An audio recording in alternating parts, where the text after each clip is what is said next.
오늘 고난주간 수요 큐티 예배입니다. 오늘 고난주간의 가운데 있습니다. 특별히 오늘 수요 큐티 예배를 통하여서 우리 가운데 있는 모든 고난과 또 우리 가운데 있는 모든 시험이 말씀으로 해석되고 변화받는 귀한 시간 되기를 소원합니다. 모든 마음들 다 내려놓고 주님의 말씀 앞에 온전히 집중하기를 소원합니다. 오늘 22장을 펼쳐 놓으시고요. 22장을 볼 텐데요. 22장 본문 26일 금요일 본문부터 시작하도록 하겠습니다. 22장 1절서부터 시작을 할 텐데요. 자, 22장 1절에 보면 6월절이라는 무교절이 다가오매 라고 시작됩니다. 그게 6월절이 출애굽 때 애굽에서 그 어린 양의 피를 문설주에 바른 가정의 장자가 살게 되지 않습니까? 그래서 그것을 이제 기념하는 그런 절기입니다. 출애굽을 기념하고 우리가 하나님의 은혜로 이렇게 살아간다는 것을 기념하는 이제 절기가 되겠습니다. 마찬가지로 이제 예수님께서 우리를 또 한 번 출애굽시키시는데 영적 출애굽, 그러니까 죄 가운데 구원하시는 그 출애굽을 시키시는 그 절기와 상징적으로 지금 맞는 거죠. 예수님 당신이 6월절 어린 양의 피가 된다는 의미가 있겠습니다. 그래서 예수님께서 우리를 위해서 대신 피 흘려 죽으심으로 말미암아서 이제 우리가 구원받게 되는 것이죠. 그런 이제 맥락이 있습니다. 그리고 예수님은 바로 성찬식을 거행하시죠. 그래서 예수님은 자신의 몸을 떡으로 자신의 피를 포도주에 비유하시면서 내가 너희의 구원을 위해서 나의 모든 것들을 내어주겠다. 이제 십자가를 지시겠다 이런 말씀을 하시는 거죠.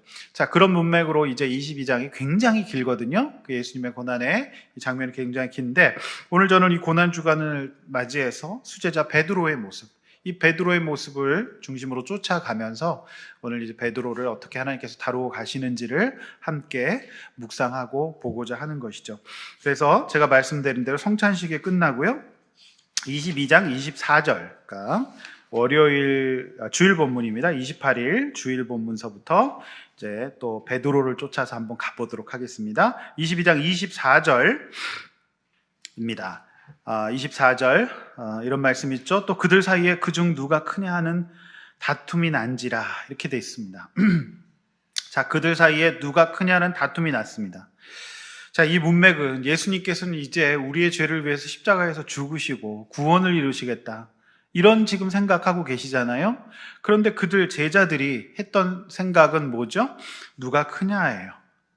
그러니까 예수님은 십자가에 죽으시고 구원을 위해서 자신의 몸과 피를 주시겠다는 상황에서 이런 다툼이 굉장히 황망한 거죠. 예수님의 제자들과 예수님의 마음이 완전히 다른 거예요. 그러니까 이 제자들의 경우 한 줌도 안 되는 자신들의 알량한 우월감과 열등감, 요거에 이제 계속 있었던 거죠. 그리고 십자가 사건 앞에서 시퍼렇게 그것이 살아가지고 작동하고 있어요.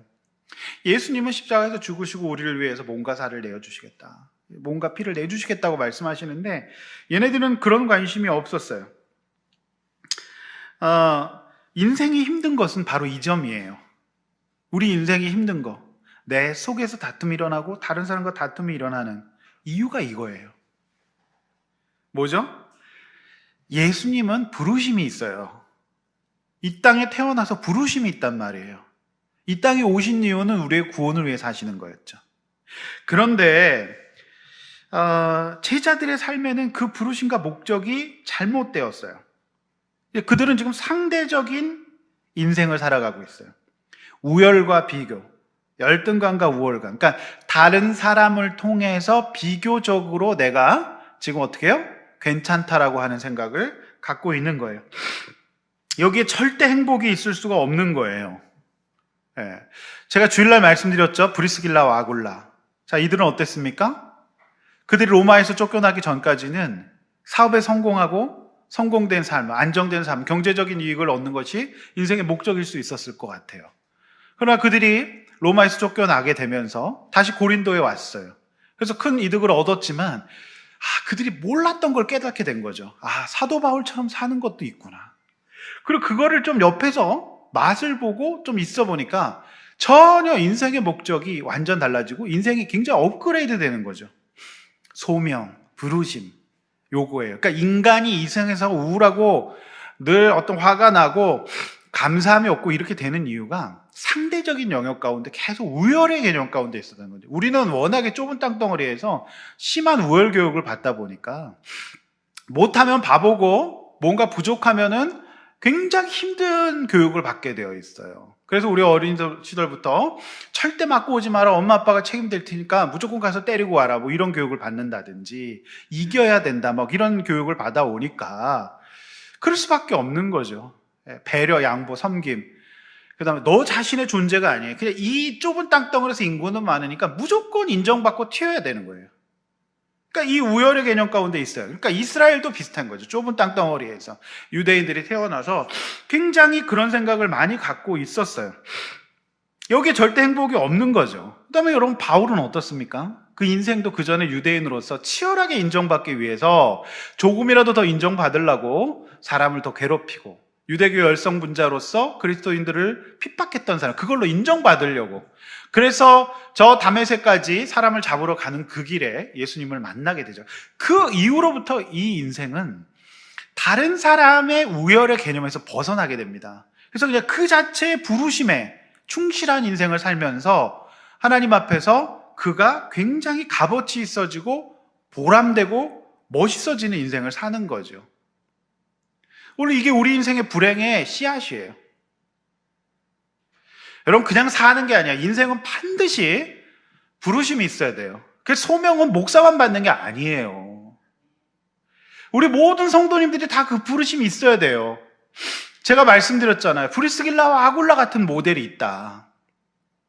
이 땅에서 잘 먹고 잘 살고 안정을 누리고 자녀들을 잘 키우고 그것만이 우리의 인생의 부르심이라면 절대 행복은 없어요. 우리가 교회 나와서도 예배를 드리면서도 심지어 이 고난 주간에도, 부활 주간에도 마음이 부활이 안 돼요. 그러면 뭔가 죽은 게 있어야 부활이 되죠. 이 제자들은 지금 이 와중에 거기서 그 싸움을 하고 있어요. 이 얼마나 황당하겠어요. 여러분, 그렇지 못하면 조우를 반복합니다. 인생의 부르심이 명확하지 않으면요. 굉장히 우울했다가 굉장히 또 업이 됐다가 이래요. 오늘 1년의 베드로의 모습은 정확한 조울증입니다. 업됐다가 다운됐다, 업됐다가 다운됐다 계속 반복하거든요. 그러니까 그 인생의 부르심이 잘못되어 있어요. 있긴 있었는데 이 베드로에게서 집권의지가 보입니다. 오늘 예수님께서 그 다음 절에 말씀하시는 게 이제 정치를 말씀하시거든요. 이방인의 임금들을 말씀하세요. 이건 집권의지예요. 여러분, 지금 가장 지옥을 살고 있는 서울시에 10명의 사람들이 있어요. 누굴까요? 이프보한 사람들이에요. 이 사람들은 자기의 지지율에 따라서 지옥과 천국을 왔다 갔다 하겠죠.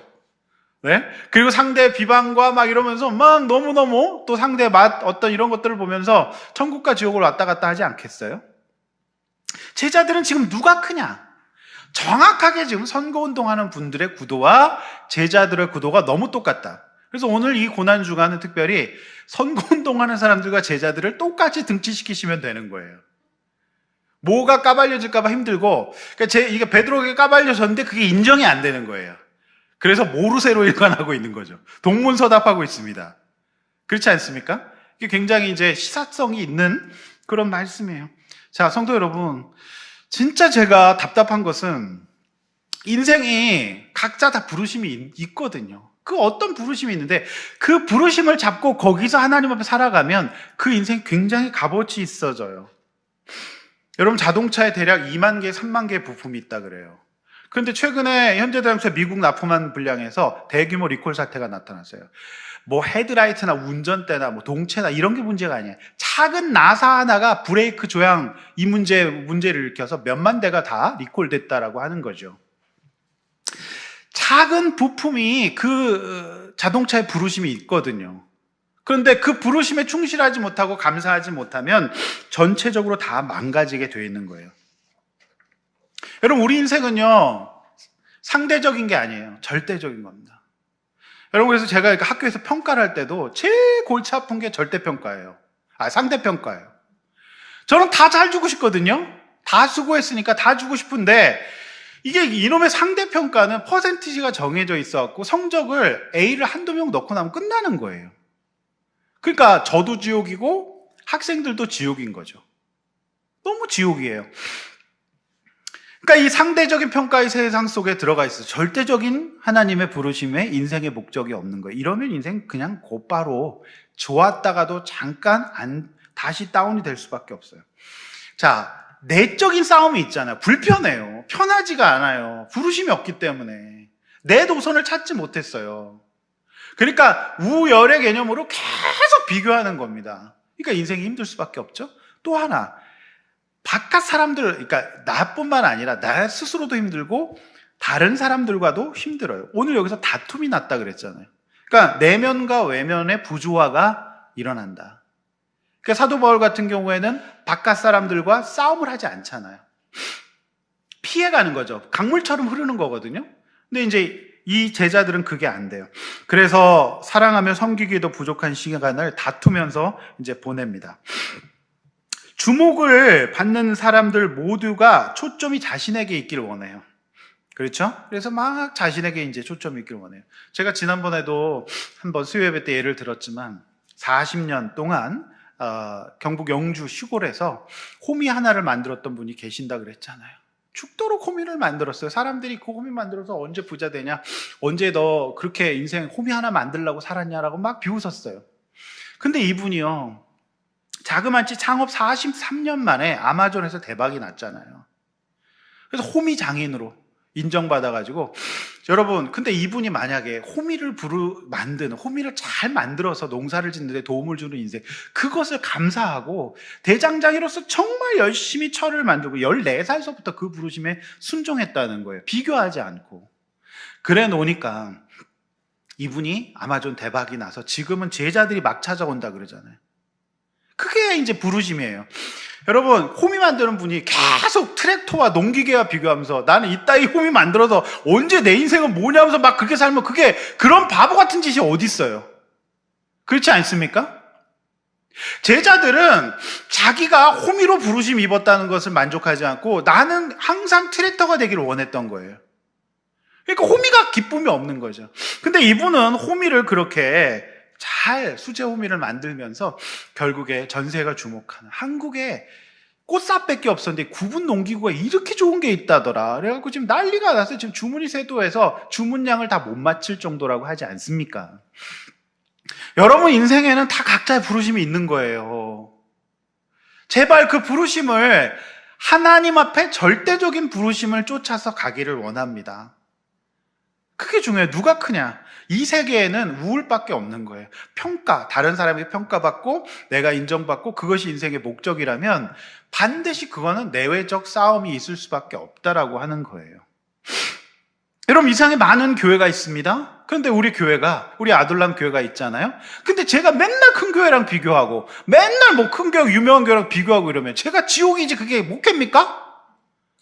그게 아니잖아요. 저는 저에게 부르심이 있고 저에게 소명이 있기 때문에 저에게 하나님께서 지금 작은 공동체를 맡기셨어요. 이거 감당하기도 사실은 버거워요. 열심히 최선을 다해서 한 영혼 한 영혼을 최선 다하고 상담하고 시간을 가질 때 희한한 거는 그렇게 할 때 하나님께서 사람들을 붙여주시지, 내가 끊임없이 비교하고 지금 주어진 호미 만드는 일을 감사하지 못하면 끝인 거예요.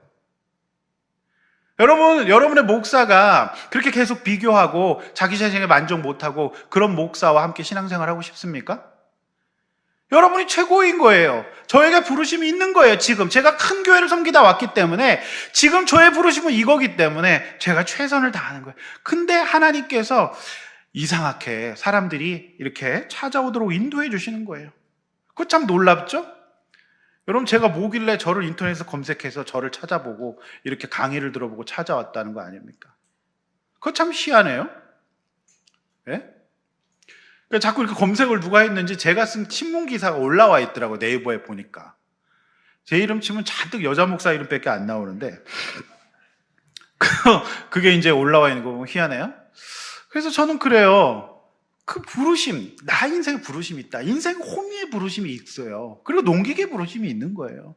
각자 주어진 일들을 감사함으로 최선을 다해서 성의 있게 살아가는 것이 필요한데, 지금 예수님께서는 누가 크냐의 논쟁 가운데 빠져있는 이 인생, 이게 우울의 원인이에요. 이게 근원이에요. 인생 불행의 근원인 거죠. 근데 여러분 평생 호미만 만들고 그렇게 마이크로하게 작게 사는 게 마냥 그렇지 않아요. 요즘에는요 레트로라 그래서 오히려 그런 인생을 멋있게 쭉 살아가죠.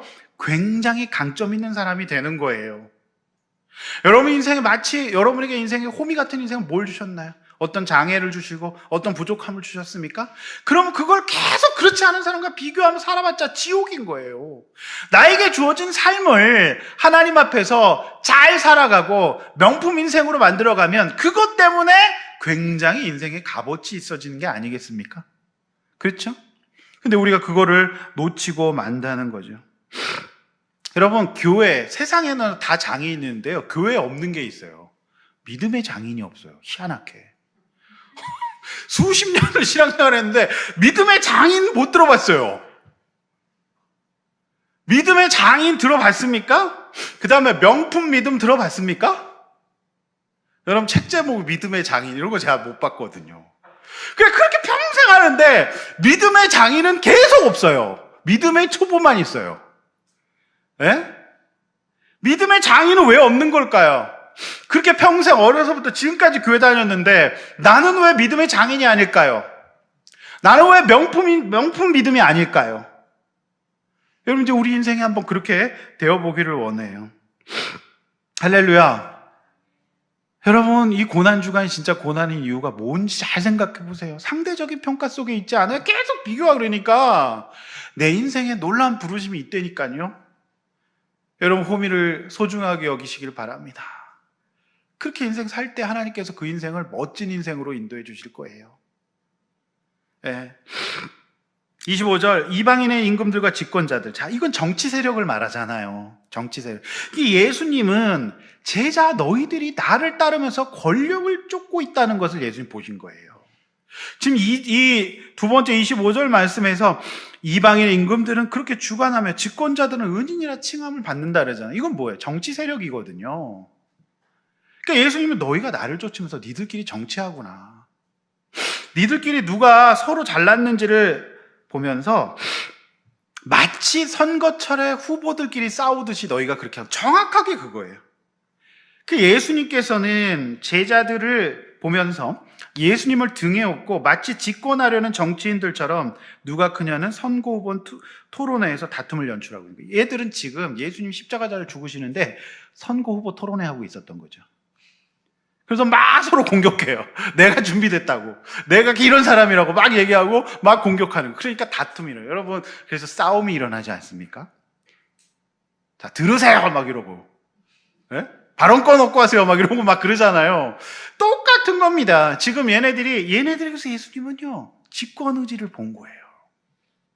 정치인에게 있어서 집권 의지가 중요하잖아요. 예수님이 그 집권 의지를 본 거예요. 예. 너무 비극이잖아요.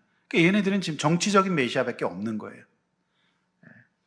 그러니까 우리가 신앙생활할 때 어떻게 명품 인생이 아니라 가짜 인생, 가짜 믿음은 어떻게 되는 줄 아십니까? 짝퉁 믿음은 예수님을 등에 업고 내가 좀 더 우월한 위치에 있고 싶은 믿음 생활하는 사람이 너무 많다는 거죠. 이런 거예요. 26절 그렇지 않아야 된다. 이 말은 너희들이 그런 모습이 있다는 거잖아요. 그래서 큰 자는 젊은 자와 같고 어린 사람들이 어른에게 섬기고 인사하고 높은 자를 양보하듯이 살아야 되고 다스리는 자는 섬김의 길을 가야 된다. 이런 말씀하시는 거예요. 전혀 애들아 다르다라고 말씀하시죠. 자 27절 앉아서 먹는 자가 크냐 섬기는 자가 앉아서 먹는 자가 크냐 섬기는 자가 크냐. 당연하죠. 네. 여러분 저도 계속 앉아서 먹는 자였죠. 근데 제가 요즘에 유튜브를 보면서 요리를 조금 뭐 이렇게 되지도 않는 거지만 좀 흉내를 내봅니다. 그런데 유튜브 요리가 너무 잘 돼 있어요. 그대로만 하면 맛이 없을 수가 없거든요. 그리고 식재료가 너무 잘 나와 있어요. 여러분 불맛 나는 것도요. 큰 그 중화 화로 없어도요. 여러분 불맛 나는 기름이 있어서 더 맛있어요. 그런데요. 이게 조금 이렇게 흉내를 내보니까 제가 이렇게 그 가족들을 그런 식으로 조금이라도 흉내라도 낼 수 있어서 감사해요. 그게 그 은혜가 있더라고요, 그 속에. 예. 그러니까 요즘에 이제 훨씬 더 이제 집사람의 잔소리가 줄어들죠. 할렐루야고요. 애들도 좋아합니다. 예. 그 놀랍게 맛있다는 그런 간증을 해주니까 놀랍게 이제 저도 좋고, 그러니까 섬기면서 저도 좋고, 저도 좋고, 상대도 좋은 거예요. 이게 이제 대접받는, 이렇게 앉아서 먹는 자가 아니라 반대를 한번 해보니까 의미가 있더라. 그 남자분들도 한번 해보십시오. 우리 교회는 다들 요리하는 남자들로 한번 가봅시다. 그거 별거 아니거든. 굉장히 간단해요. 좀 귀찮아서 그렇지. 그렇지만 그 속에 좀 은혜가 있어요. 예, 저도 좋고, 이제 좋아요. 저는 이제 목사로서 이렇게 지내면서 당연히 이제 사모는 저를 서브해야 되고 가족들은 저를 위해 희생해야 된다는 의식이 많았죠. 그러면서 이제 목회자 가족들이 마음 많이 어려운 거잖아요. 그렇게 하지 말아야 된다는 생각을 많이 가져요. 예. 그래서 우리 남자들이 앉아서 주는 밥 먹지 말고 우리도 뭔가 좀 이렇게 설거지도 하고 여러 가지 일들도 좀 해볼 수 있는 그런 섬김이 필요한 것 같아요. 자, 이렇게 할 때 나에게 유익이 있기 때문에 그래요. 진짜 유익이 있어요. 유익이 없지 않더라고요. 유익이 없는 일은 예수님께서 절대 시키지 않습니다. 자, 28절, 30절. 여기 이제 보상이 따라요. 이렇게 하면. 자, 28절, 30절. 한번 읽어볼까요? 시작.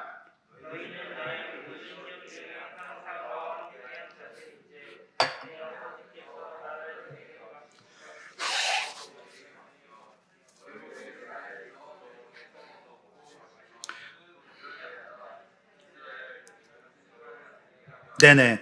시험 중에 여기서 이 구절에서 나와 함께 계세요. 그래서 인생을 살아가는 것이 시험일 수는 있지만 예수님께서 시험 중에 우리와 함께 계세요. 우리가 세상 사람들이 그렇게 살지 않잖아요. 그런데 우리가 이런 방식으로 믿음의 목적을 갖고 브리스길라 와굴라처럼 살아가려고 할 때 예수님께서 그 시험 가운데 함께 하셔요. 명품 믿음을 갖고 명품 믿음의 장인이 되려고 할 때 예수님께서 함께 하세요. 그게 이제 은혜인 거죠. 그래서 이게 어쩌면 시험이잖아요. 그렇게 하는 것 자체가 어려워요. 반대로 살아야 되기 때문에 쉽지 않지만 그 가운데 예수님이 함께 하시는 게 은혜예요. 그리고 예수님이 하나님이 맡기신 것처럼 예수님도 우리에게 맡기신다고 돼 있어요. 사실 우리가 부족하죠. 우리가 사실은 어떤 직분을 감당하기에, 회사에서 일을 처리하기에, 또 우리가 어떤 사역을 감당하기에, 또 남편으로서, 또 아내로서, 또 부모로서 부족한 게 있어요. 그렇지만 놀라운 거는 그렇게 할 때 예수님께 우리에게 뭔가 맡겨주세요. 하나님이 예수님께 맡겨주신 것처럼 예수님도 우리에게 맡겨주세요. 사실 준비가 부족하고 변화 가능성이 있는 좀 더딘 우리에게 맡겨주시는 거죠. 그래서 하나님이요 우리에게 주신 모든 역할은 맡겨주신 거예요. 그래서 자신의 것이 아니에요. 근데 우리가 착각하는 거는 우리에게 맡겨주신 거를 자신의 것이며 자신이 한 거라고 생각해요. 저 같은 사역자들이 특히 더. 그래서 진짜 문제가 많거든요. 그래서 제가 이 말씀 묵상하면서 목회도 상담도 자식도 하나님께서 맡겨주신 것이 내 것이 아니다. 더 나아가 내 인생도 내 몸도 내 인생도 내 시간도 하나님의 것이다 라고 하는 의식이 있어야만 돼요. 주인의식이 바뀌어야만 내가 이제 하나님 앞에서 온전한 인생 살아갈 수 있어요. 내 것이라고 생각하면 안 되는 거거든요. 예수님께서 우리에게 맡겨주셨다고 말씀하세요. 여러분 이게 몇 구절 안 되는 말씀 속에서 묵상하고 적용할 게 굉장히 많았어요. 여러분 우리의 것이 아니에요. 하나님의 인생이에요. 예수님이 우리에게 맡겨주신 거거든요. 그래서 우리가 이 인생 주권을 주님께 맡길 때 주님께서 우리에게 맡겨주신 것만 하면 돼요. 근데 세상 사람은 더 많은 것을 맡기를 원하거든요. 사실 책임만 커요. 여러분 우리 어린 아들 딸들이 사실 제일 부럽지 않습니까? 걔네들에게 책임이 없잖아요. 근데 이제 우리에게 점점 맡겨주신 것이 많죠. 그런 책임이 있어요. 비교하지 말고 우리 가운데 주어진 삶을 잘 살아가면 돼요. 예? 자, 그래서 청지기 의식이 굉장히 중요하다. 청지기 의식. 우리가 하나님께서 맡겨주신 거라는 거. 자, 29절. 하나님 나라는 즉 이런 교회는 이런 사람들이 리더십을 갖게 됩니다. 우리가 여러분 호미 아저씨가 호미를 팔 때 리더십을 가진 거 똑같은 거예요. 우리에게 주어진 삶 가운데 비교하지 말고 주어진 삶을 잘 살아가면 하나님께서 우리에게 열쇠를 맡기신다는 거예요. 그 사람을 통해서 뭔가 일하시는 거죠. 네. 여러분 하나님 나라의 속성이 그래요. 그런 사람들은 안 될 수가 없어요. 행복하지 않을 수가 없습니다. 그렇지 않습니까? 네. 지금 정말 호미 장인 아저씨는 얼마나 행복하겠어요. 아마존 명품으로 등록이 돼가지고 그렇게 인생을 살아가잖아요. 영광이 있어요. 그러니까 우리가 신앙생활하고 믿음생활하면은 재미없고 시시하고 이런 거 아니에요. 반드시 하나님께서 보상해 주심을 믿으시기를 바랍니다. 아멘.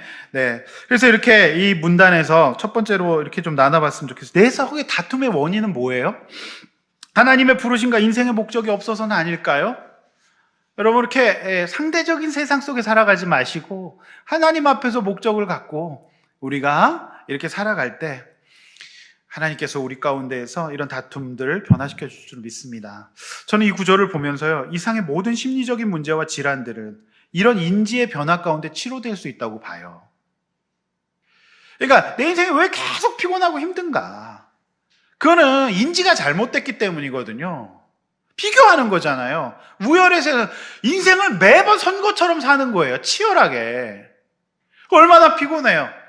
그게 아니라 나에게 주어진 하나님 앞에서의 소명, 나에게 주어진 것들 크든 작든 그것을 감사하고 잘 관리할 때 하나님께서 거기에서 놀라운 보상을 주신다는 것을 꼭 믿으시길 바라요.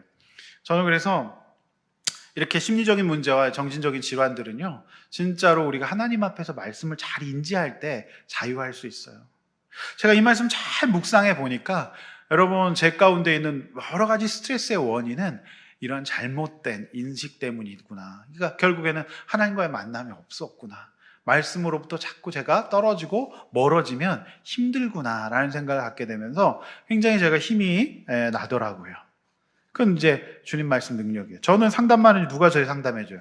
저는 말씀 보고 기도하고 오늘 이렇게 깊이 말씀 묵상하면 제 자신이 마치 상담을 한 판 오랫동안 받은 것 같은 느낌이 나요. 예수님께서 저에게 함께 해주셨다는 생각이 드는 거죠. 자, 31절에 34절 쭉 또 봅니다. 시몬아 시몬아. 저는 여기서 예수님께서 시몬아 시몬아 2번 부르죠. 저 여기서 그게 생각이 나요. 어른들, 옛날 할머니들이 야야 야야 이러면서 막 누구야 하면서 막 아이가 경상도에선 그래요. 야야 야야 아이가 막 그러거든요. 이게 2번 부르잖아요. 탄식해서 안타까워서 어머니들의 탄식처럼 느껴지더라고요. 어? 여러분, 사단이 작동합니다. 30절. 사단이 너희를 밀가부르듯 하고 요구하였으나. 여러분, 주님 다시 오셔서 세상을 심판하기 전까지 이 세상은 지금까지 사단이 작동하고 있어요. 그런데 이제 완전히 사단의 세력이 끝나는 거는 주님이 다시 오신 재림의 날에 이제 이게 사단이 심판받거든요. 지금 이제 머리가 상한 뱀처럼 막 이제 헤매고 이 사람 저 사람 다 건드리고 있는 거거든요. 이것까지 심판은 주님 다시 오실 때 시작돼요. 그러니까 지금은 영적인 하나님의 성령의 인도하심과 사단의 세력이 마지막 세대에 싸우고 있기 때문에 전투와 전쟁과 갈등이 일어날 수밖에 없어요. 그래서 여러분, 이제 이 전쟁의 개념이 있거든요. 근데 여러분, 군대를 생각해 보세요. 군대 맨날 하는 게 뭐죠? 맨날 훈련해요. 그리고 맨날 군기 소중하게 여기고 대비하라 그러고 막 비상이고 맨날 그런 거 하죠. 왜 그럴까요? 전쟁은 언제 일어날지 모르기 때문이에요. 만약에 이제 그런 군기가 빠졌어요. 당나라 군대가 되면은 전쟁에서 이길 수가 없죠. 그러니까 군인들은 항상 전쟁을 준비하는 거예요. 우리도 그런 이미지가 있어야 돼요. 매일매일 말씀 묵상하지 않으면, 여러분, 하루를 말씀 묵상하지 않으면 주님이 알고, 이틀을 말씀 묵상하지 않으면 가족의 아내가 알고, 3일을 묵상 안 하면 애들이 알고, 4일을 묵상 안 하면 성도가 안다. 이거 이제 제가 그냥 지어본 말입니다. 네? 피아노 치는 말로 이제 저로 이거 많이 하죠. 한 뭐 일주일 연습 안 하면 내가 알고 이렇게 선생님이 알고 다 안다. 뭐 이런 얘기를 하는데, 얘가 쫙 깨어있는 거야. 지금 이제 베드로가 뭐 정신 못 차리고 있으니까 지금 그런 거죠. 자, 여러분, 사단에게 여러분은 어떤 상대입니까? 베드로는 사단에게 너무 쉬운 상대인 거죠, 지금. 얘는 갖다 후 움직이는 거야. 밀가부르듯이 지금 막 하는 겁니다. 얘를 막 들었다 놨다 막 업다운 막 치는 거야. 점핑 막 하는 거예요. 너무 쉬운 거예요. 제 사단을 우습게 보는 거죠, 베드로는. 쟤는 완전 내 밥이야. 여러분 자문해 보세요. 여러분에게 사단은요, 여러분에게 시험을 빡 주면 여러분 바로 막 펄펄 날립니까? 아니면은 딱 붙어 있습니까? 어때요? 사단은 여러분은 어떻게 볼까요? 제가 볼 때는 사단이 밀가부르듯 한다라는 이 말씀이 우리 자녀들 또 청년들 또 연약한 분들 보면 사단이 지금 마구 밀가부르고 있는 게 나는 보이는 거예요. 지금 막 이렇게 막 키치채고 막 있는데 막 날리고 있어요. 조금만 건드리면 바로 넘어지는 그런 상황인 거죠. 여러분, 이 사단에게 쉬운 상대가 되지 맙시다. 저분은 건드려봤자 안 돼. 저분은 안 된다. 작전상 후퇴. 뭐 이렇게 돼야 되지 않을까요? 예? 여러분, 사단은 여러분을 어떻게 볼까요? 제 옆에 있는 분 얼굴도 한번 보세요. 지금 예배 시간에 졸면요, 사단이 바로 밀가부르듯이 하는 거예요. 졸음마귀가 와가지고. 지금 예배 시간에 지금 이 소중한 예배 시간을 주님 앞에 졸음으로 보낸다? 온라인 예배 드리시는 분들도. 예? 진짜 온라인은요, 진짜 너무 좋고 효과적인 도구지만 우리 딸이 수업하는 거 보니까요, 수업 틀어놓고 애니메이션 쳐보고 있는 거죠. 그러니까 제가 그걸 보면서 온라인 예배 거의 성공하기 어렵겠다 싶은 생각도 들었어요.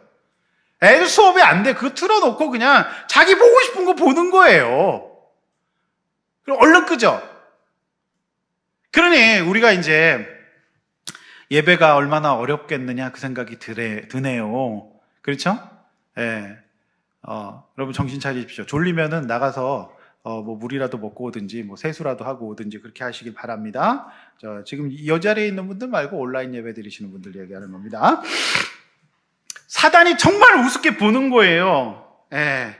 자, 여러분 그런 사람 되지 맙시다. 저분은 건드려도 별 효과가 없어. 여러분 자문해 보세요. 사단이 여러분 등 뒤에 잔뜩 붙어있어요. 여러분 등 뒤에 사단 보입니다. 잔뜩 붙어가지고 지금 예? 어때요? 여러분 머리 꼭대기에 사단이 지금 앉아있지 않습니까? 여러분 뇌와 여러분의 감정을 뭐가 지배하고 있습니까? 지금 베드로는 완전히 얘는 껌인 거예요. 한마디로 얘기해서 잽도 안 되는 거예요. 그냥 완전 나가 떨어지는 인간이 된 겁니다. 이게 바로 수제자의 현실이었어요. 그럼 저에게도 자문합니다. 사단이 저를 건드릴까? 여러분 그 공격 만만치 않을 수 있어요. 절대 쉽지 않을 거예요. 어려워요. 근데 이제 오늘 이 본문의 흐름이 이제 마지막에서 이제 결국 베드로는 주님 안에 있게, 베드로가 헤매고 있을 때 주님께서 그를 쳐다보시고 그를 회개로 이끄시는 게 이제 본문의 핵심이니까 안심하십시오. 여러분 조금 사단에게 100전 100패 지금 전 한 10전 9패 정도 했어도 괜찮아요. 사람만 계시면 돼요. 아시겠습니까? 네. 너무 멀리만 안 가시면 됩니다. 성전 뜰에만 있어도 돼요. 그러면 또 이제 괜찮다 이렇게 마음 확 놓을 수 있기 때문에 그러시면 안 되고 계속 긴장감 있게 우리가 말씀 들으시길 바랍니다. 자, 32절에 예수님께서 그를 왜 중보하세요? 예수님은 베드로를 왜 중보하십니다. 이게 은혜죠.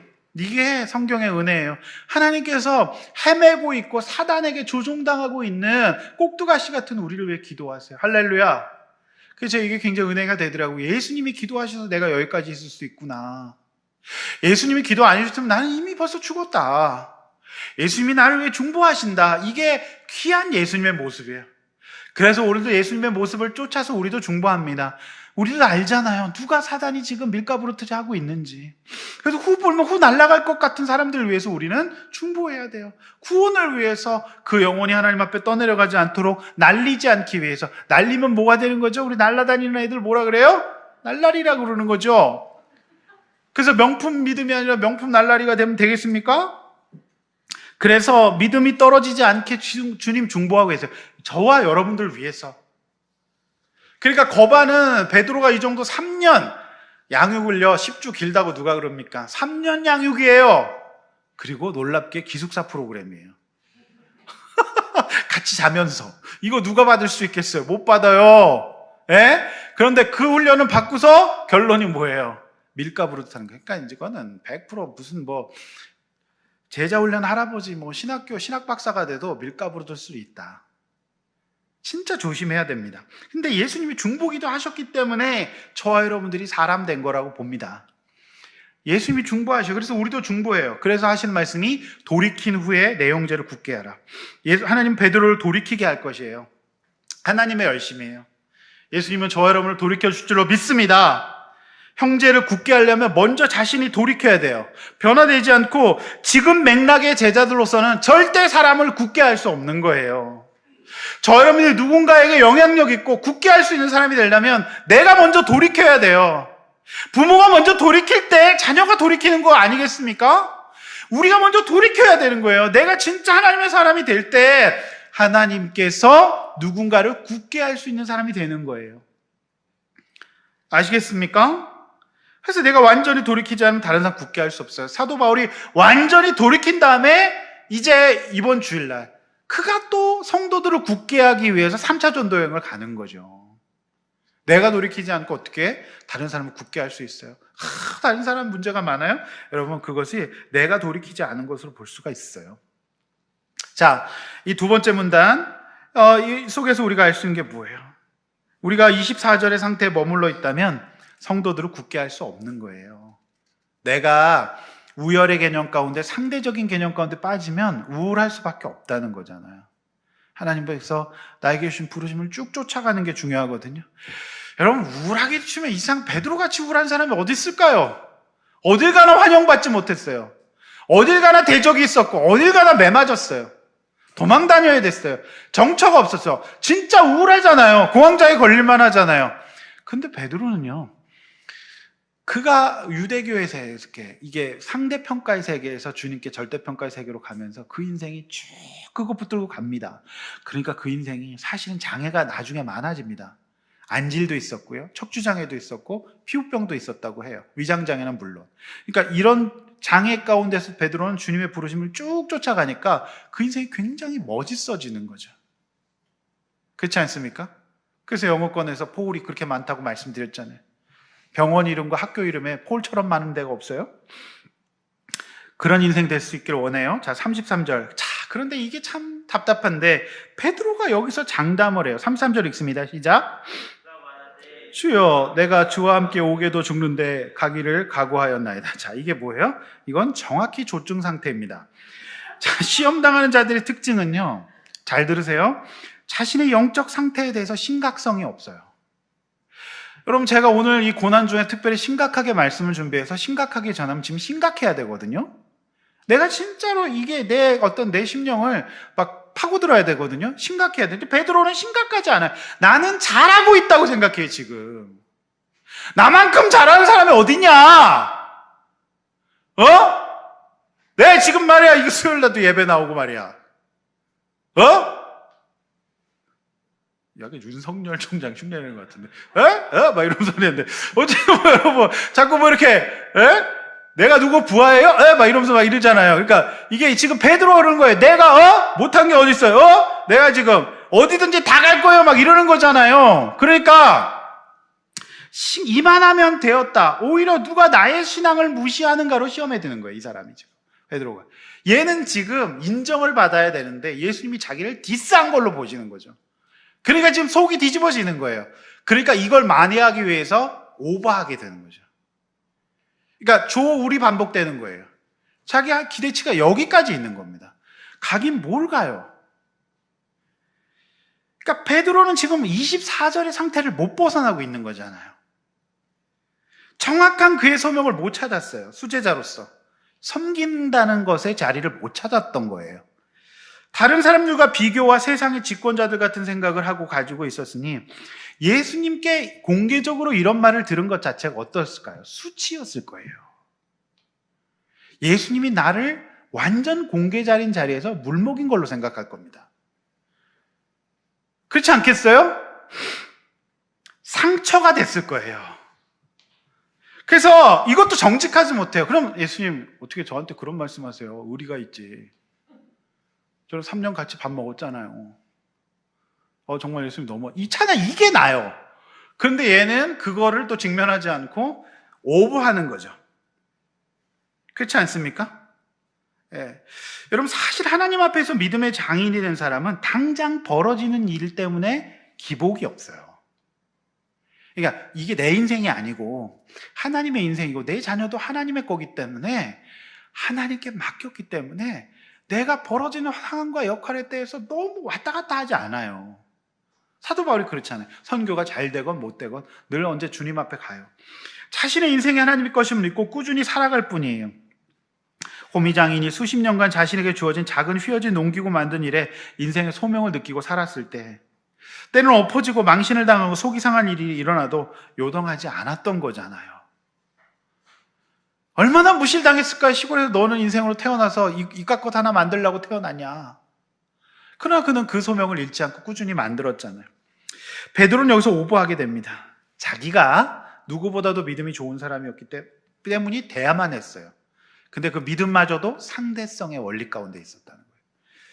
그의 믿음 생활은 하나님 앞에서가 아니었고 믿음 생활조차 다른 사람에게 인정받기 위함이었어요. 여기에 지옥이 있는 거예요. 여기에 우울증, 조증, 모든 신경증이 여기서 나와요. 진짜 제가 내담을 해보면 또 많은 사람들 만나보면 이게 정리가 아무것도 아닌데 그렇게 느껴요.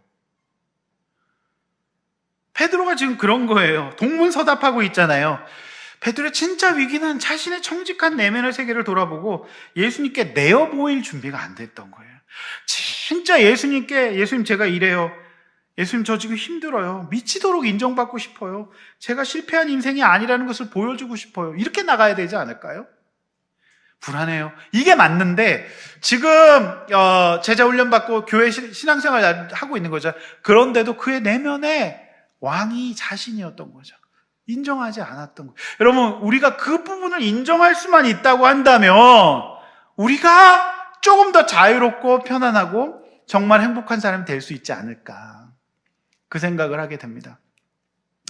이게 예수 믿는 거예요. 이걸 하지 않으면 다 꽝인 거예요. 여러분, 내가 지금 우리 모든 공동체에서 또 예배 시간에 어떤 이야기를 듣더라도 여러분, 나는 잘하고 있는데 라는 생각 가지시면 안 되거든요. 나는 이만하면 괜찮지 않을까라는 생각하면 안 돼요. 네. 늘 주님 앞에서 우리 자신을 그렇게 인정할 수 있길 원해요. 그게 정말 인생이 고난인 사람들의 해결법이에요. 여러분, 각자의 사람들에게 부르심이 있는 거예요. 저는 저의 부르심이 있고요. 여러분은 저의 부르심이 있는 거예요. 그 부르심을 소중하게 여기고 그 역할을 정말로 충실하게 잘 수행하면 그것이 진짜 최고인 거예요. 그러면 굉장히 하나님께서 보상해 주십니다. 아멘? 네. 자, 34절 예수님 말씀하세요. 오늘 닭이 울기 전에 내가 나를 3번 부인하니라. 여러분, 그런데 이 베드로는 예수님과 가까이만 그냥 쫓아다니기만 했어요. 예수님과 인격적인 관계가 없었기 때문에 예수님과의 깊은 1대1의 관계가 없었어요. 그러니까 예수님과의 관계 속에 소통하고 인도함 받으면 다 나누고 다 아뢰고 그분께 인도받는 그런 인생을 못 살았던 거잖아요. 이때까지. 그게 불행이에요. 그러니까 예수님께서 여러분 개인적으로 요때 말씀하셨을 때 요때 예수님과의 관계가, 자, 고개도 절 보세요. 예수님과의 관계가 이때 깨어져 있었다면은 뒷부분에 공개적인 정말로 2000년 역사상 가장 개망신을 안 당해도 되는 거거든요. 가장 심한 도구망신이 이제 베드로의 망신입니다. 그렇죠?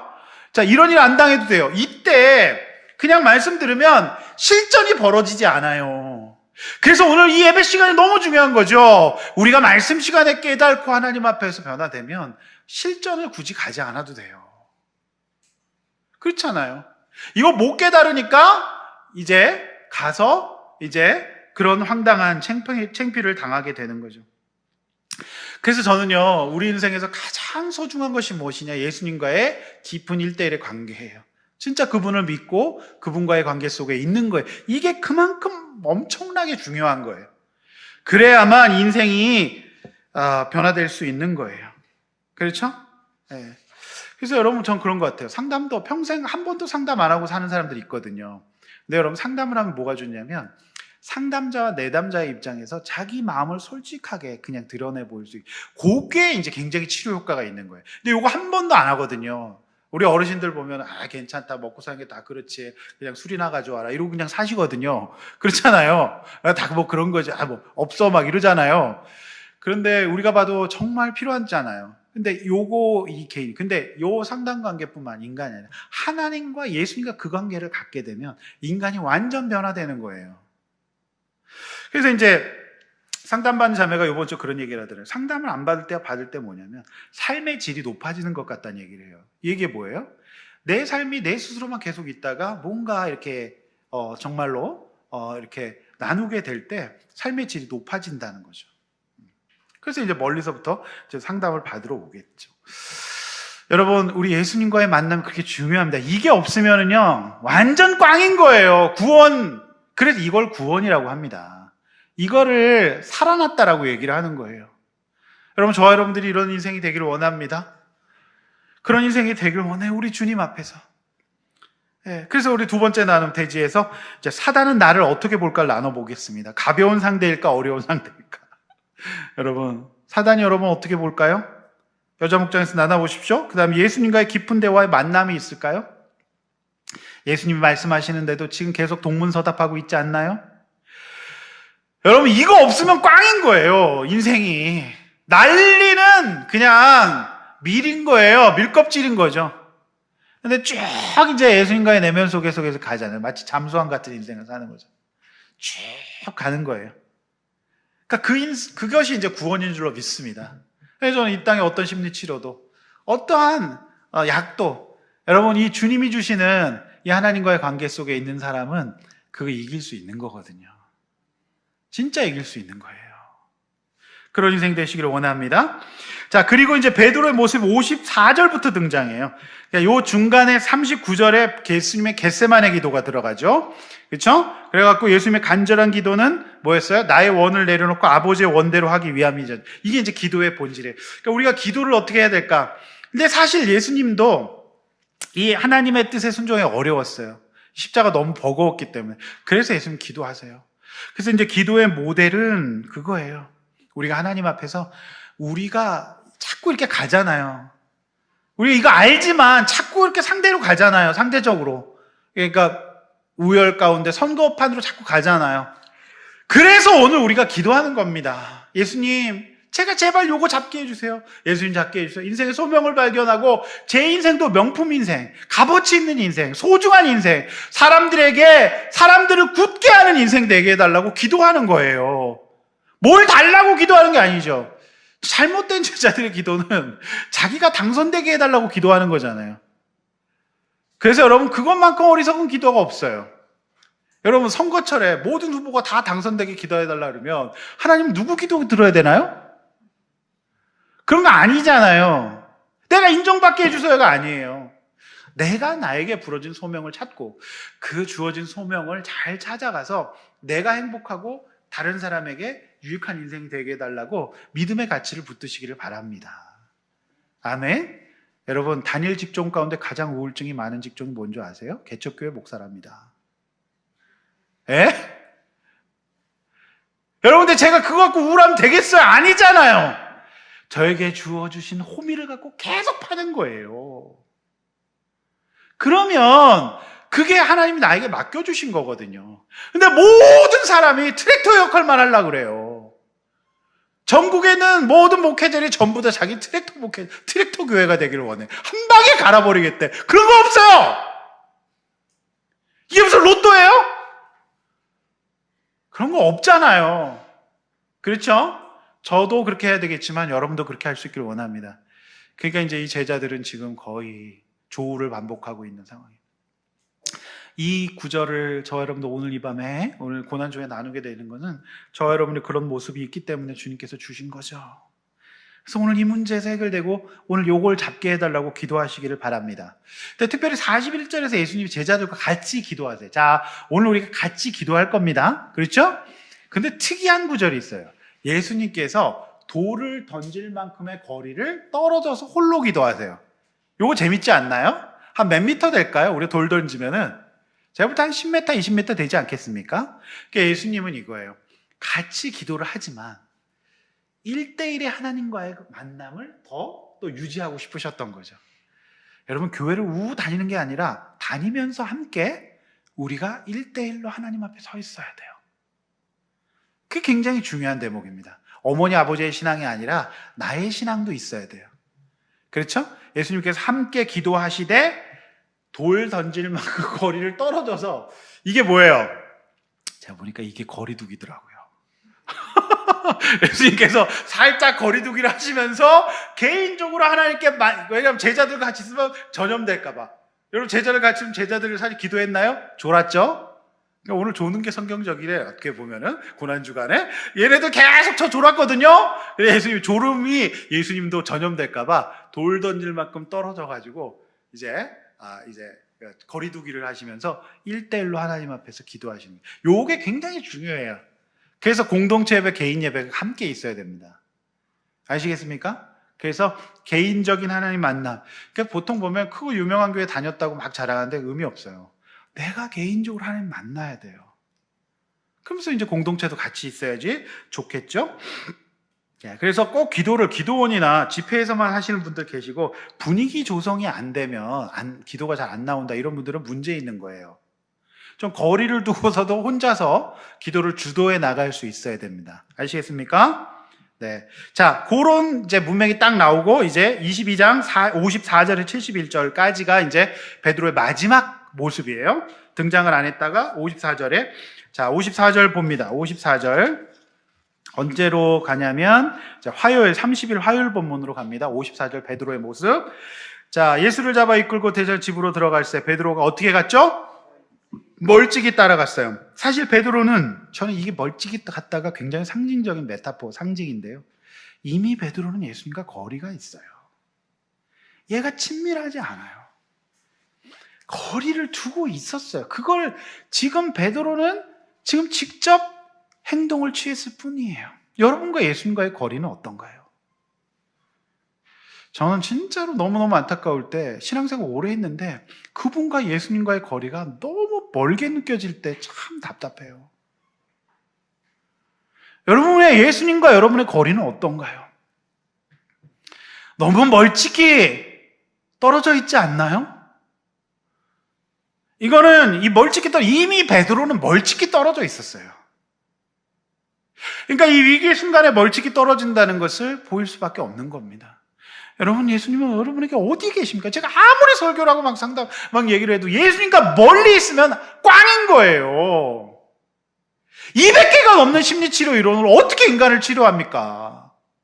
사람이 진짜로 회복될 때는 나를 지으신 예수님 앞에서 인생의 소명이 발견된 거예요. 내 인생이 호미 같은 인생, 어떤 인생이든지 간에 소중하게 여기고 나에게 맡겨진 걸 믿고 최선을 다해서 우울할 틈도 없이 비교는 바보들의 노래. 내가 최성원이라고 하는 가수를 참 좋아하는데요. 들국화에 비교는 바보들의 놀이 이런 노래가 있어요. 최선은 우리의 권리 모든 것, 그 노래 가사예요. 대중가요인데 모든 것 하나님의 뜻 감사만이 행복의 열쇠. 들국화 최성원의 행복의 열쇠라는 노래가 있어요. 비교는 바보들의 놀이. 모든 것 하나님의 뜻 감사만이 행복이에요. 옛날 들국화 그 레코드판에 있었던 노래입니다. 레코드판 아세요? 최성원의 행복의 열쇠라는 노래 진짜 좋은 노래입니다.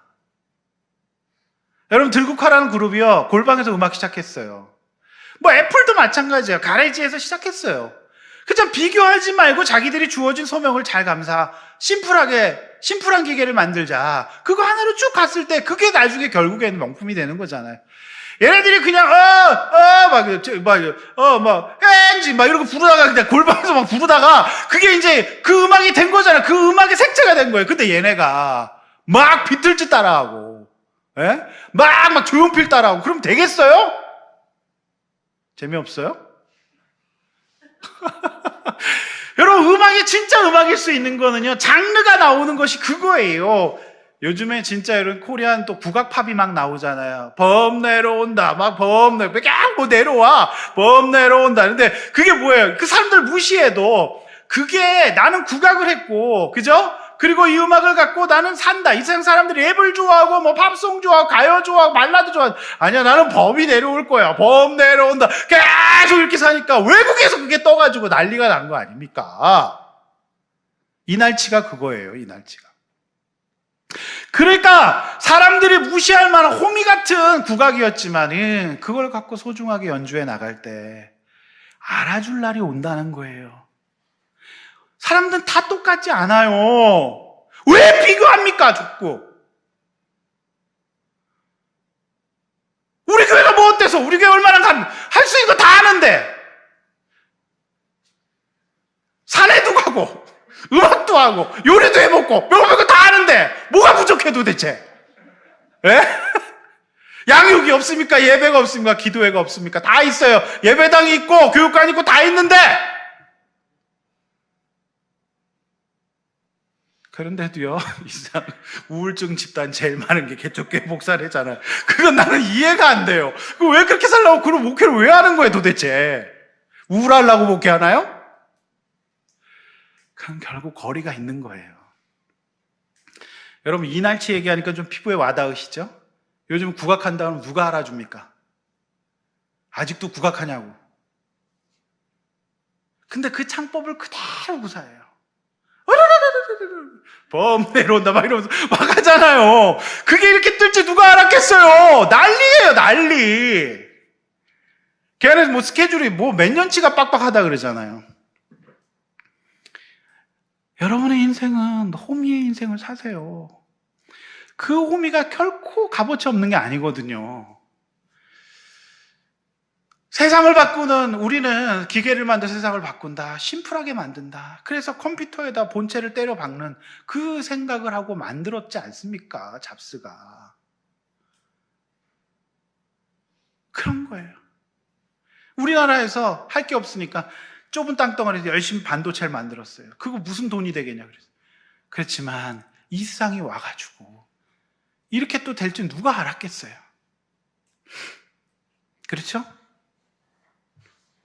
중공업에 사는 멋진 것들을 막 짓고 막 이럴 때 우리는 그거 만들어가지고 지금 먹고 사는 거 아닙니까? 그렇죠? 여러분이 인생에 정말 바보 같은 짓이라니까요. 누가 크냐의 논쟁 가운데 휘말리는 거. 누구 집은 행복하고 누구 남편은 좋고 누구 아내는 뭐 어쩌고 다 거지 같은 소리예요. 그게 무슨 의미가 있어요? 하나님께서 나에게 주신 삶이 있어요. 그걸 일단 받아들이고 하나님과 거리를 두지 말고 하나님 앞에서 가까이 하시기를 축원합니다. 멀찍이 따라가면 게임 끝인 거예요. 그래서 여러분, 인생이 그렇게 됩니다. 멀찍이 떨어지면 안 돼요. 그래서 우리의 신앙생활은 핵심인 거예요. 저는 기독교가 교양도 아니고요, 취미도 아니에요. 이걸라면 제 인생을 여기 왜 겁니까? 저는 적어도 이게 인생의 본질이라고 생각하기 때문에 제 인생을, 제 젊음을 걸었어요. 왜? 그렇게 살 때 인생이 회복될 수 있으니까요. 55절, 뜰 가운데 불을 쬐는 베드로. 요즘 여러분 캠핑에서 불멍이라는 게 대세입니다. 사실 불멍의 원조는 베드로예요. 얘가 불을 쬐고 멍하게 있는 거예요. 불멍이죠. 불을 쬐고 얼굴을 쬐고 있어. 불멍입니다. 재미없어요? 재밌죠? 이게 불멍이라니까요. 불멍. 불 펴놓고 멍 때리고 있어요. 그날 밤도 불멍이 시작됐어요. 불을 떼놓고 성전뜰에서 불멍을 하고 있었어요. 근데 이게 어디에 앉아있는가 중요해요. 이게 불멍하는 자리에 앉아서 그 예수님 곁에 있어야죠. 그래서 여러분, 우리가 가끔 이 생각이 들어요. 내가 여기 왜 있지? 가끔 부질없는 자리에 있으면 현타가 오죠. 내가 여기서 지금 뭐 하고 있는 거지? 이게 내 자리가 아닌데 싶은데도 그냥 거기서 멍 때리고 있다니까요. 그래서 정말 여러분, 앉을 자리를 잘 찾아야 됩니다. 오늘 예배 자리에 앉은 분들은 진짜로 주님 앞에서 잘 앉으셨어요. 오늘 여러분의 얼굴에 빛을 받는 장소 어디죠? 요즘 불멍은 나이트 같은 데서 막 받잖아요. 불멍 막 받아. 네? 그러나 부질없는 거예요.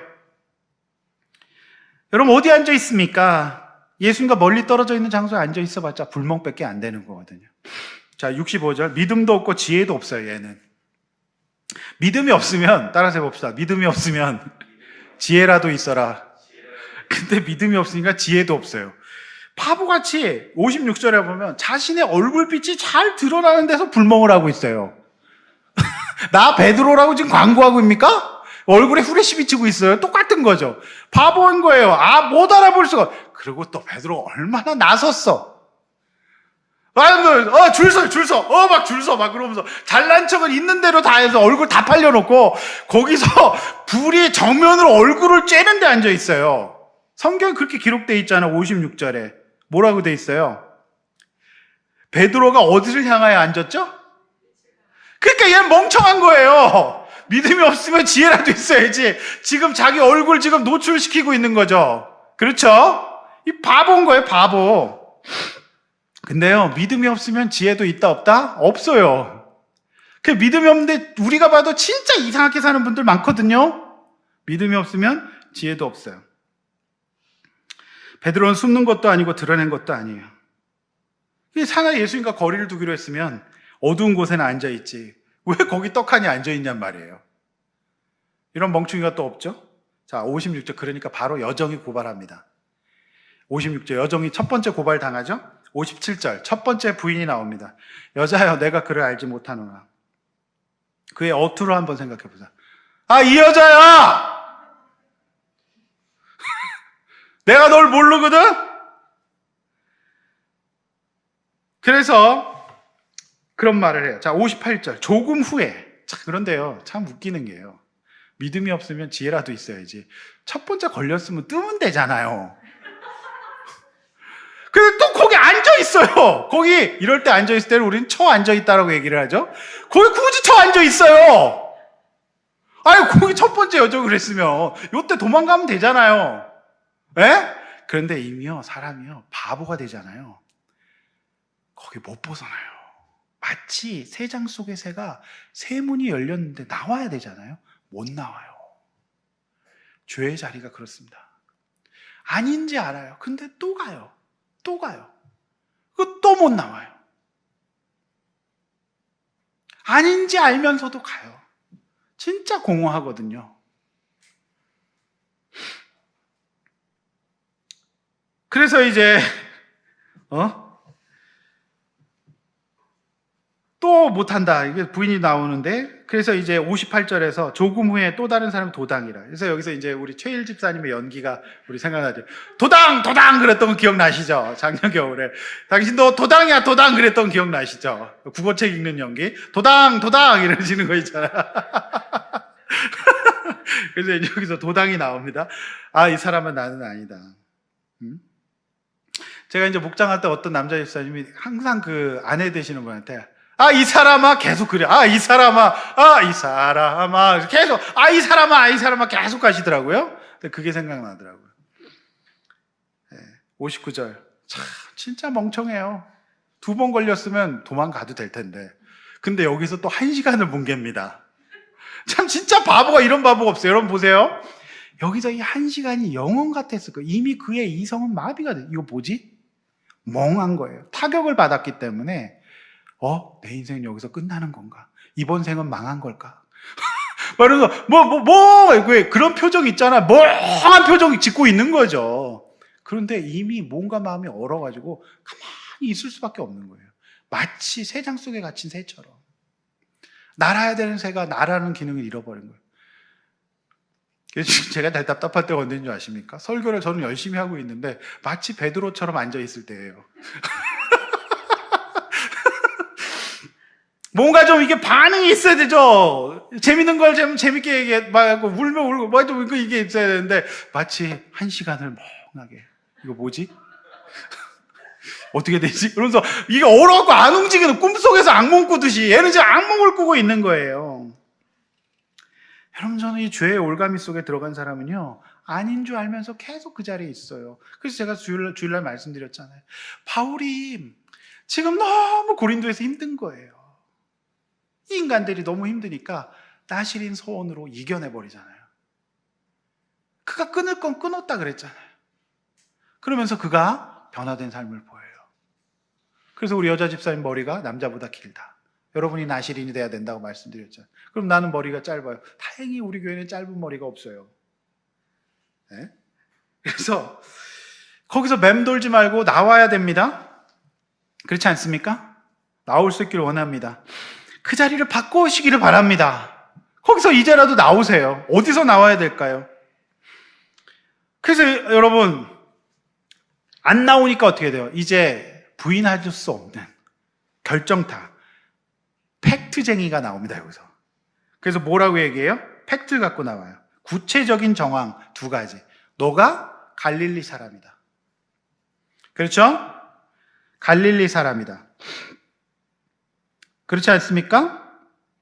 1시간쯤 있다가 59절 결정타를 맞아. 이는 갈릴리 사람이니 그와 함께 있었는데 참으로 함께 있었다고요?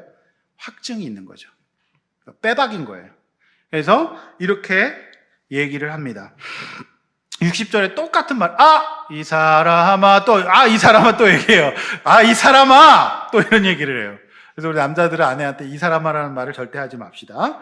요게 베드로 워딩이에요. 이 사람아. 이때 닭이 옵니다. 그래서 베드로가 가장 싫어하는 음식이 뭘까요? 치킨. 또 국물 들어간 삼계탕. 그래서 서양의 교회 꼭대기에는 닭의 형상이 있는 곳이 많아요. 교회 꼭대기에 있는 사진, 베드로의 통곡교회에 있는 상징, 예루살렘에 있는. 요게 이제 베드로가 통곡한 그 장소에 세워진 교회거든요. 거기에 실제로 이렇게 닭의 모양을 뒀어요. 그래서 서양과 유럽의 교회에는 닭 모양 있는 교회가 많아요. 이거는 우리나라 목동에 있는 교회랍니다. 우리나라 국내 교회인데 이걸 이제 만들어 놔서 베드로의 회개를 기억하자. 늘 주님 앞에 우리가 회개하고 돌아와야 된다는 상징으로 이렇게 해 가고 있습니다. 그래서 우리가 이제 인생 최대의 욕은 무슨 욕일까요? 그렇죠. 도구 뭐라고 하는 것보다 개를 사용하시는 것보다 닭을 사용하시기 바랍니다. 그래서 오늘 베드로는 정확히 지금 닭머리가 되어 있는 것을 볼 수가 있어요. 자, 61절 베드로를 돌이켜 보세요. 예수님께서 이때 성전 뜰에 있는 베드로를 돌이켜 보세요. 자, 이때 예수님의 마음과 눈빛은 어땠을까요? 저는 진짜로 여전히 죄 가운데 있고 연약해서 넘어져서 그 자리에서 나오지 못한 성도들을 보면 이 예수님의 눈빛이 생각나요. 예수님이 그렇게 보지 않으실까? 예수님은 언제나 실패와 좌절의 현장에서도 우리를 보세요. 이게 은혜예요. 사실 오늘 베드로의 부인보다 더 중요한 본문에 우리가 중요한 메인 테마는 이러한 저와 여러분을 예수님께서 보신다는 거예요. 포기하지 않으십니다. 여기에 교회의 은혜가 있어요. 세상의 치료기관과 의사들은 환자를 포기합니다. 그러나 예수님은 포기할까 안 할까요? 안 하세요. 건널 수 없는 강을 건너버린 베드로를 예수님은 쳐다보고 그에게 애절한 눈빛으로 공세를 펴십니다. 베드로야, 내가 했던 말 있지 않니? 절대 포기하지 않으세요. 우리 주님은 저와 여러분을 포기하지 않습니다. 베드로의 실패가 교훈이 아니라 메인 테마, 오늘 본문의 핵심 내용은 이런 저와 여러분을 위해서 십자가에 달려 죽으신 고난주간이라는 거예요. 저 여러분 이런 줄 알지만 예수님께서 여러분을 위해 기도하시고 여러분을 지켜보고 계신 줄로 믿습니다. 할렐루야. 정말 죽을 것 같은 낙심과 좌절의 시간이에요. 지금 베드로는 회복 불가능의 상태에 빠졌어요. 이런 인간 말종이 어디 있습니까? 내 자신이 한스럽고 밉스럽고 진짜로 자괴감이 들겠죠. 이번 생은 망했다라고 생각하겠죠. 내가 얼마나 큰 소리를 쳤는데 이렇게 할 수 없는가. 그냥 베드로는 딱 지금 한마디로 죽고 싶을 거예요. 돌이킬 수 없는 환경을 맞은 거예요. 실패한 인생 같았어요. 그런데 여러분 이 본문에서 너무 소중한 교훈은 이때 예수님이 이런 말씀하세요. 베드로가 주의 말씀이 생각나서. 여러분 우리가요 이런 일을 당할 수 있거든요. 내가 봐도 내가 말이 되지 않는 행동을 했어요. 무슨 막 폭력을 행한다든지 내가 무슨 실수를 또 했다든지 내가 엄청난 무슨 경제적 손해를 끼쳤다든지 내가 누구를 해한다든지 또 이런 일을 내가 할 수 있잖아요. 나도 말이 안 되는 일을. 그런데 이때 들어온 말씀이 없는 사람들, 멀찍이라도 예수님을 쫓지 않았던 사람들, 교회에서 회개와 말씀과 인생의 문제에 대해서 전혀 안 드러났던 사람들은 어떻게 합니까? 자기의 이 행한 이 행동이 이해가 안 되기 때문에 죽어버리는 거예요. 그래서 서울시 지금 선거가 그것 때문에 시작된 거 아니에요?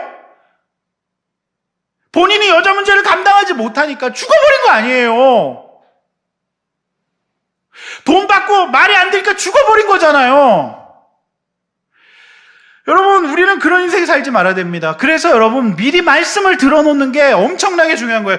여러분의 자녀들이 낙방을 한다든지 무슨 파혼이 된다든지 무슨 뭐 진짜 어려운 일을 겪을 수 있어요. 사람을 나도 모르게 어떻게 해할 수 있어요. 여러분 이럴 때 진짜 우리가 살아날 수 있는 근거는 들어놓은 말씀이 있어야 된다니까요.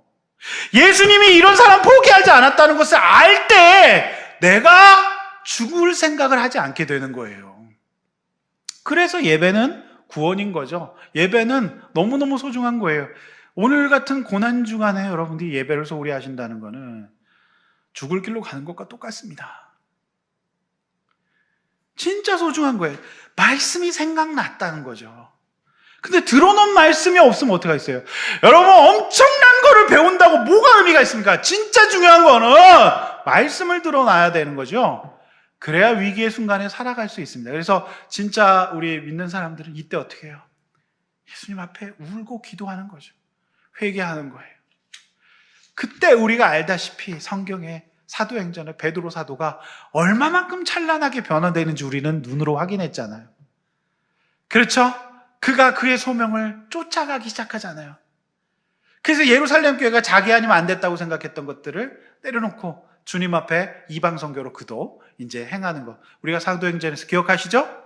제발 이럴 때 좌절을 느낍니다. 굉장히 좀 다 아는 것처럼, 다 들은 것처럼 이렇게 좀 반응해 주시기를 바랍니다. 그렇잖아요. 그렇죠? 그래서 베드로가 이후에 등장하지 않잖아요. 그래서 주권이 누구에게 옮겨지죠? 바울과 바나바의 나중에 바울 일행에게 옮겨지는 거 우리가 봤잖아요. 베드로는 그것을 하지 않고 그의 인생으로 부르심을 쫓아서 베드로 전후서를 기록하게 되는 거죠. 그렇죠? 네. 사랑하는 성도 여러분, 예배는 그런 거예요. 예배가 우리 인생에서 그렇게 소중한 거예요. 그래서 저는 우리 어머니들, 부모님들이 자녀의 예배 그리고 부모님 자신의 예배가 진짜 소중하니까 여러분 이렇게 들어놓으면 우리가 정말로 말도 되지 않는 환경 속에서 우리 주님께 엎드리고 그러면 주님은 우리가 돌이킬 수 있도록 인도해 주시고 우리를 다른 사람을 굳게 하는 놀라운 사람들로 인도해 주실 것입니다. 그래서 저는 이게 이제 우리 기독교의 핵심. 그래서 오늘의 본문의 핵심 포인트는 베드로의 세 번 부인이 아니에요. 예수님은 말씀을 미리 해놓으시고 그리고 그 말씀으로 우리를 구원해 주신다는 것을 믿으시기를 바랍니다. 할렐루야. 마지막 세 번째로 계속 머물러 있는 자리는 어떤 자리인가? 여러분 나와야 될 자리는 어딜까요? 계속 거기서 불멍하고 있지 않나요? 여러분 불은요 타 죽는 곳이에요. 그러니까 이제 여러분이 죽을 수 있는 장소, 여러분이 자꾸 가면 안 되는 장소로 가는 건 뭐가 있나요? 그리고 말씀을 들어놓고 있습니까? 그리고 해석하기 힘든 상황에서 말씀이 생각나서 회개합니까? 요게 오늘 본문의 저는 핵심이라고 봐요. 네, 메인 주제예요. 그래서 고난주간은 저와 여러분들 위해서 예수님께서 이렇게 십자가를 죽으셨다는 것을 믿고 오늘 이 말씀 꼭 기억하시고 다 함께 오늘 본문 들고 기도하도록 하겠습니다. 다 함께 오늘 기도하도록 하겠습니다.